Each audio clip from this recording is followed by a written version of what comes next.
I'm Suntosh Pillay. I'm a clinical psychologist. I've been working in the public hospital system now for 10 years.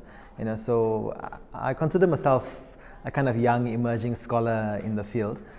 I think when I became a psychologist, my intentions were really about understanding people a bit better, and understanding humanity with more depth. That was really my intention around studying psychology.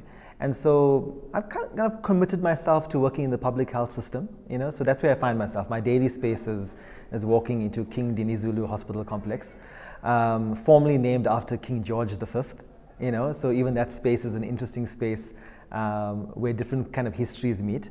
On a road named after the Dr. R.D. Naidu, which was previously called Stanley Copley, in a very interesting space in Durban, in KwaZulu-Natal in South Africa, a very unique geographical spot that strangely intersects all four of your previously kind of racially categorized suburbs. So the unique positioning of the hospital as a kind of lookout spot for the military and a previous psychiatric hospital and TB hospital.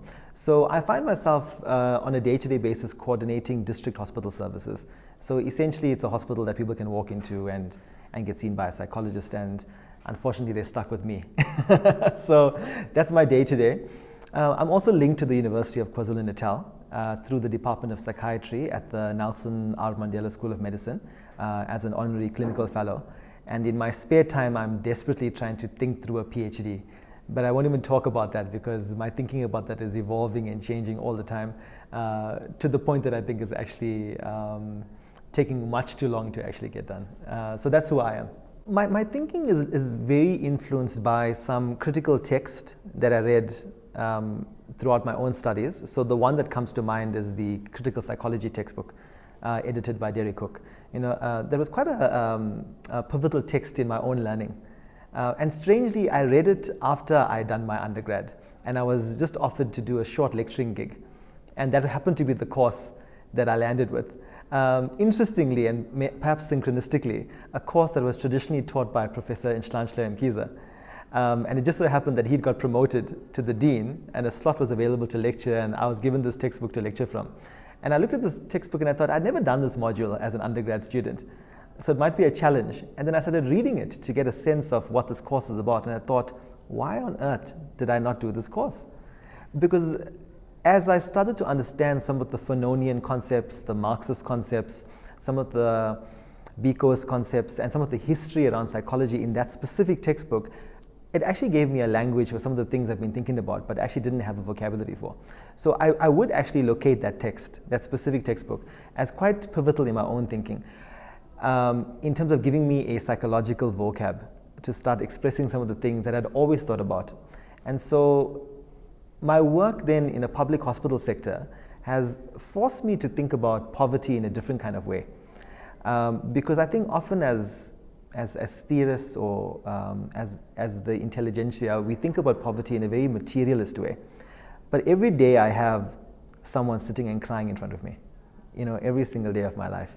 Someone who's either decided to try and kill themselves, someone who's been beaten up by their husband, someone who has been confronted with the emotionality of poverty in a way that I think you don't often see when you're studying poverty from the outside. And so part of my work as a clinical psychologist in a public hospital space has been really thinking about the intersections of poverty, mental health, social justice, decoloniality, to use the language that's kind of trending now.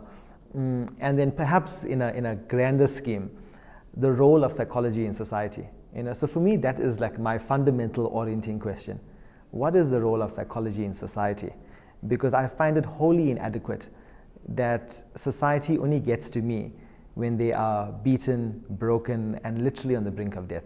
And so for me, taking the couch to the community or finding ways in which to engage in a critical community clinical psychology with a decolonial lens is like the things that keep me up at night. For me, part of the process is just asking the right questions.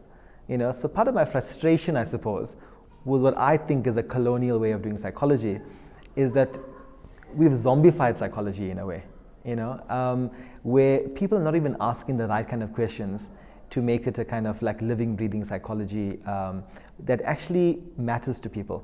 So I feel disabled by fancy Fanonian and Marxist formulations in the end.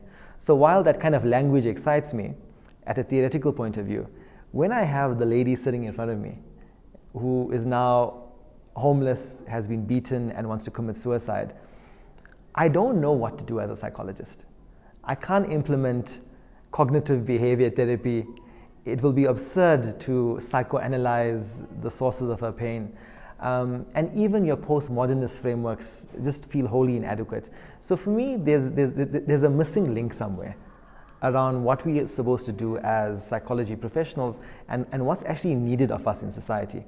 So for me, part of a kind of relevant decolonial / African psychology is really about answering those fundamental questions about how do we help people in a meaningful way.